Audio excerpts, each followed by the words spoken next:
It is now week 4 of the NFL season, and of course that means it is time for the week 4 NFL Power Rankings, where I give you my top 10 teams in the NFL. And if you may be saying, hey, you're releasing this after the Cowboys and Giants game, shouldn't you release this before the week starts? Well, I did think of that, and I knew for sure no matter the outcome of the game, I was not going to have the Cowboys or the Giants in my top 10, so I figured I could wait until after. But now let's get started. At number 10, I have the Tampa Bay Buccaneers. They are 2-1. They are part of the NFC South that was just on fire to start this year off and then kind of crumbled last week. But they beat the Lions, which is a huge win. I didn't think they had it in them. The Lions win was extremely impressive. Baker Mayfield has looked very good. Their offense, it turns out it does have enough weapons to be good. And their defense has been good enough. I like their defensive coordinator. They do have a ton of injuries on the defensive side of the ball, so we'll see if they get healthy or not going into this week against the Eagles. At number 9 is the Seattle Seahawks. Think you have what it takes to beat the competition? I personally doubt it. I know this might surprise you a little bit. You're like, oh, they're 3-0. How are they not in the top 5? There's only 5 3-0 teams. Well, simply, this is not a ranking of who has the best record, because that would be so easy to do.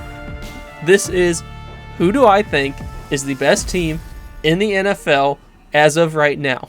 I'm not projecting out into the Super Bowl or anything like that. I'm just looking at it right now. Who's the best team? Who's the 10th best team? And that's why the Seahawks are the 9th best team, because they have won 3 games and they've beaten absolutely nobody.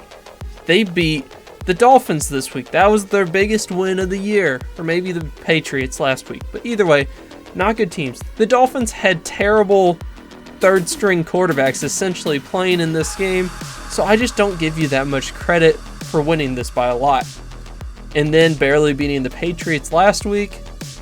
I'll have to see them beat a real team, and they have a perfect opportunity this week when they play against the Lions.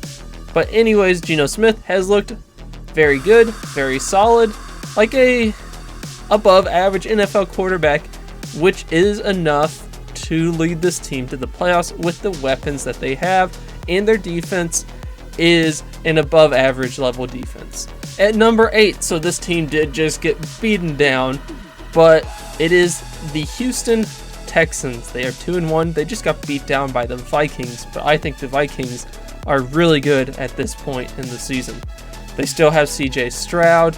They still have probably the best wide receiver trio in the NFL.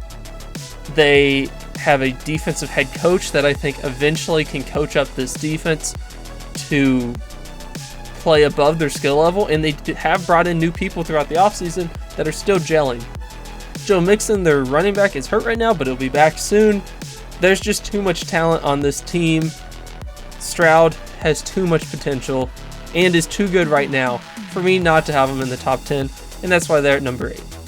At number 7 is a team that a lot of people thought would fall apart because their quarterback got hurt, and that is the Green Bay Packers. They are 2-1. They beat the Colts last week and the Titans this week, however you want to say that.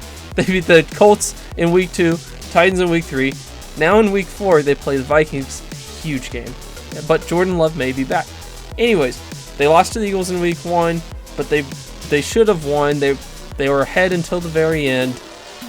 And Jordan Love looked okay. They have the deepest wide receiver core in the NFL. They don't have the best 1 through 3, but they definitely have the best 1 through 5 or 6. They have Josh Jacobs, and I think their defense is underrated at this point. When Jordan Love comes back, which could be this week, their offense will be elevated to the next level. It was very impressive to win 2 weeks without him. With Malik Willis, that shows their coaching is excellent. At number 6 is the Philadelphia Eagles. Once again, if you want to call me biased because I'm an Eagles fan, I can handle it.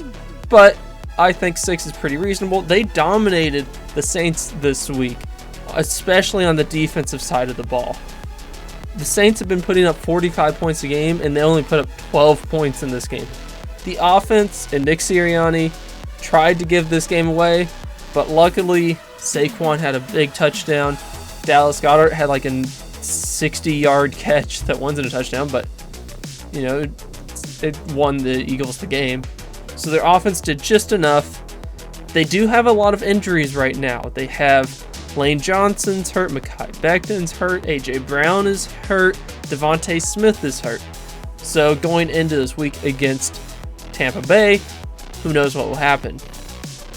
But when these guys get healthy, and it will be soon after the bye week, all of these guys should be back. So they have a bye week after Tampa Bay.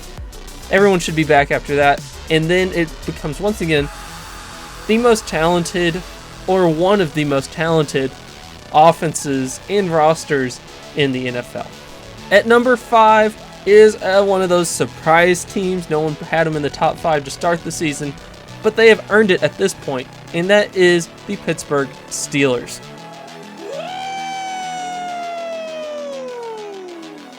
Their offense is not pretty. It's not a pretty offense to watch. For the first time this year, they got 2 offensive touchdowns in one game. Big deal for them. They got 20 whole points. Where they win is not with Justin Fields, who has looked okay, or with Pickens, who is he's a solid number 1 wide receiver, or even with Najee, who's an okay running back. It's with their defense, with TJ Watt, one of the best defensive players in the NFL, and I don't feel like the rest of the defense is so star-studded with like big names, but whether it's the scheme, the fit, or somehow, their defense is one of the 2 best defenses in the NFL. They held the Chargers to, I think I saw it was -2 yards in the second half. So that's quite the defensive performance. And against the Colts this week, I think the Steelers defense has a really good chance to dominate. I don't know if I really see them moving up my rankings past number 5, because I don't believe in their offense. But it has done enough to win so far. They're 3-0, and their defense is good enough that I need to give them the respect that they deserve. So I'm putting them at 5, and they might stay there for a little bit, to be honest, unless they start losing. Then they'll go down. At number 4 is the Detroit Lions, everybody's favorite team. Jared Goff looked okay finally. So the first 2 games of the year, I thought he didn't look that good. And I'm not acting like he looked amazing this week, but he looked better in week 3. They beat the Cardinals, who I think is a very solid team, even though they are 1-2. It didn't feel that close as I was watching it. They only won by 7, but watching the game, it felt like they were up by more. They have Aiden Hutchinson, one of the best defensive players in the NFL, up there with TJ Watt. Not as good as TJ Watt, but up there with him. And then on the offensive side of the ball, other than Goff, they have the best running game in the NFL, the best running game in the NFL with Montgomery and Gibbs. And, of course, they have St. Brown, a top 5 wide receiver in the NFL. At number 3, you've probably been waiting for him. Where are they going to end up on this ranking? And that is the Minnesota Vikings, because, well, they've earned it. Their defense has been up there with the Steelers as the 2 best defenses in the NFL. They just dominated the Texans, who everybody loves. We'll see what they do next week going against the Packers, but their defense, once again, they don't have a bunch of stars. They're just playing well all together, and their offense with Justin Jefferson and Sam Darnold is working. So they're good. If you asked me, are they going to go far in the playoffs? I would say no, because I think Sam Darnold will turn into a pumpkin at some point, but he hasn't yet. So they're the number 3 team in the NFL right now. If you like the video so far, please consider liking, subscribing, and commenting down below. At number 2, some people may get a little upset with this, but I have the Buffalo Bills. I know people probably want a different team as number 2, and the Bills at number 1, but yes, the Bills have looked amazing so far this year.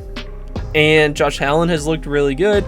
Doesn't look like they needed Stephon Diggs. They beat the Jaguars 47-10. It was over before the end of the half.